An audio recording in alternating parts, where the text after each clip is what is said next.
올해 들어서 미분양이 급증하고 있습니다. 미분양 중에도 악성 미분양이 늘어나고 있습니다. 우리가 주목해야 할 부분은 미분양이 늘어나는 것보다 악성 미분양에 더 주목해야 될 것 같습니다.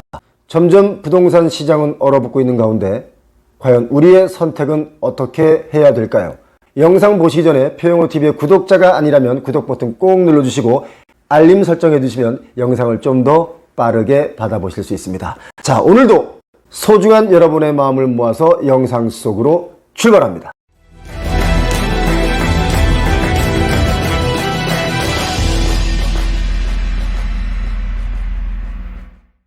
우리는 IMF 위기를 넘기고 2008년 금융위기를 넘기면서 잘 버텨왔고 잘 해왔습니다. 그러나 다시 한번 위기가 오고 있는 것 같습니다. 우리의 자산 가치가 많이 하락하고 있습니다. 주식은 이미 반토막이 났고요.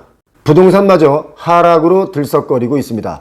미분양이 갈수록 늘어나고 있고요. 특히 악성 미분양이 생기면서 시장은 긴장하고 있습니다. 화면을 보시면 아시겠지만 6월 말 서울 미분양 가구가 719가구입니다. 할인 분양을 해도 수요자들이 외면합니다. 할인 분양을 5번까지 했는데도 불구하고 분양받지 않는 아주 난감한 부동산 시장이 되고 있습니다. 정말 중요한 것은 악성 미분양입니다. 악성 미분양이라는 게 뭐냐면 준공 후에도 미분양으로 남아있는 걸 말합니다. 이 물량이 점점 급증을 하면서 시장은 점점 더 얼어붙고 있는 거죠. 수도권 미분양은 4,456가구입니다. 갈수록 늘어나고 있죠. 전월 대비 25%가 증가했습니다. 경기도가 3,319개 호가 지금 현재 미분양으로 남아 있습니다. 부산도 1,267호입니다. 그리고 인천도 418호가 이렇게 미분양으로 남아 있습니다. 한참 부동산이 들썩거렸던 제주도도 이렇게 남아 있습니다. 자, 그렇다면 여러분께서 가장 궁금해하시는 아파트 하락 시기에 어떤 아파트가 가격이 많이 떨어질까요? 한국개발연구원 KDI에서 가격 하락기에 15억 원 미만 주택의 가격이 더 큰 폭으로 떨어질 수 있다라고 하는 분석이 나왔습니다. 2019년 말에 가격이 15억 원 미만인 집을 살 때만 주택담보대출이 가능했었죠. 여러분 기억하고 계시죠? 그 규제의 풍선 효과 때문에 2020년에는요 15억 원 미만의 아파트에 대한 거래가 아주 많이 생겼습니다.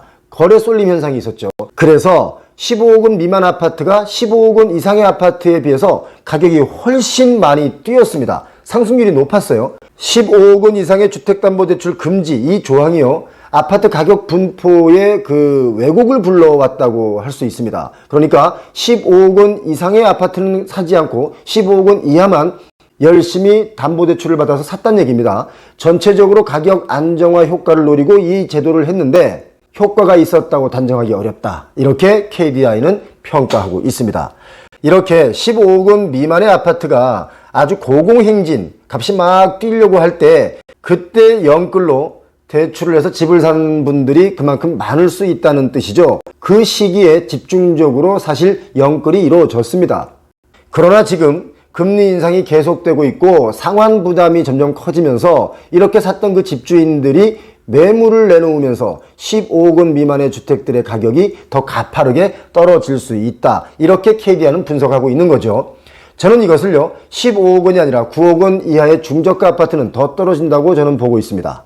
9억 원인 아파트가 그 당시 전세가가 7억이었습니다. 그러니까 전세난으로 인해서 전세 회피 매수가 증가했다고 볼 수 있는 겁니다. 전세로 사느니 전세가를 자꾸 올려주느니 그냥 사겠다 해서 자기 자본 2억을 가지고 7억을 대출받아서 샀습니다. 그래서 이 가격대의 아파트를 연끌들이 좀 끌어올린 것도 없지 않아 있습니다. 2019년 12월 16일인가요? 대책 이후에 15억 초과 고가주택은 주택담보대출을 전면 금지했습니다. 그래서 전세 세입자의 경우 대출을 받아서 집을 살 수 없었기 때문에 대출이 가능한 9억 이하로 매수세가 급증했습니다. 이거 기억하시죠? 특히 이 가격대를 연끌로 아파트를 살 수 있는 분들은 보통 대기업을 다니거나 튼튼한 공기업에 다니는 젊은 연끌들이 많았습니다. 그러니까 직장이 아주 안전하고 좋은 직장에 다니는 연끌들이 과감한 레버리지를 통해서 집을 샀습니다. 왜냐하면 집값이 더 뛸 것 같았기 때문이죠.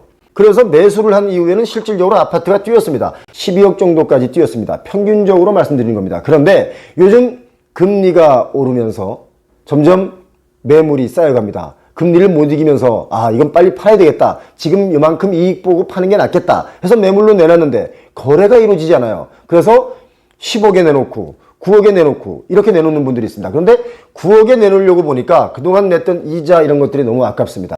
그냥 보유를 해야 되나? 이렇게 고민하고 있습니다. 거래가 이루어지고 있지 않습니다. 매물로 한 10억 정도, 11억 정도에 내놓은 물건들은 팔리지 않고 있습니다. 네. 그래서 거래가 없으니까 우리 동네 가격은 안 떨어졌어요 라고 말하는 분들이 많이 계신 거죠. 그런데 문제는 바로 이겁니다.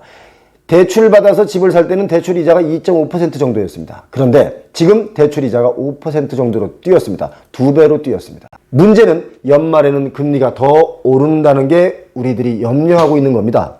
사실 집값이 이렇게 급등을 할 때 우리 국민들 많이 화가 났습니다. 왜냐하면 아파트가 너무 올라서 집을 살 수 없게 만들었습니다.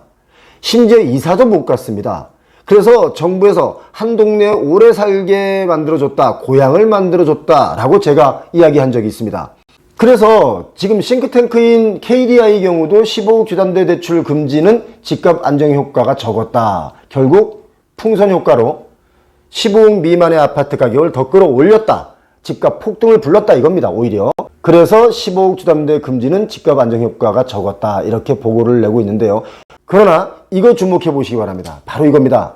나 혼자 사는 분들, 나 홀로족, 1인 가구 증가에 따라서 식지 않는 소형 아파트의 인기라는 뉴스가 나오기 시작했습니다. 40제곱미터에서 60제곱미터 이하 아파트 매매가 활발하다는 겁니다. 오피스텔도 살짝 인기를 얻고 있다.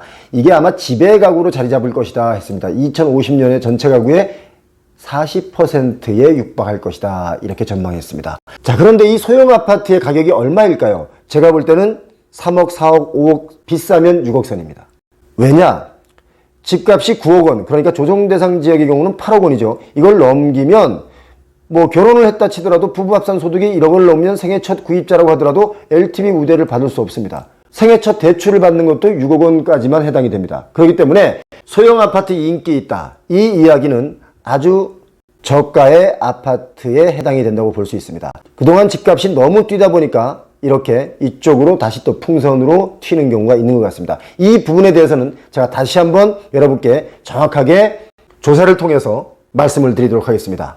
그동안 뛰어도 너무 뛰었던 집값, 요즘에 조금 하향 안정화돼 가고 있는 중입니다.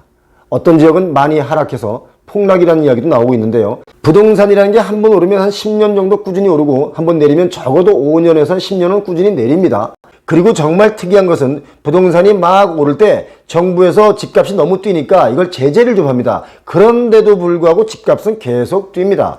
또 반대로요. 집값이 너무 내려간다 싶으면 정부에서 약간 부양책을 쓰죠. 왜냐하면 너무 많이 갑자기 내려가면 그것도 부작용이 많기 때문이죠. 그런데 어떤 부양책을 써도 내려가는 집값을 또 잡을 수는 없습니다. 지금까지 그것이 반복되어 왔습니다.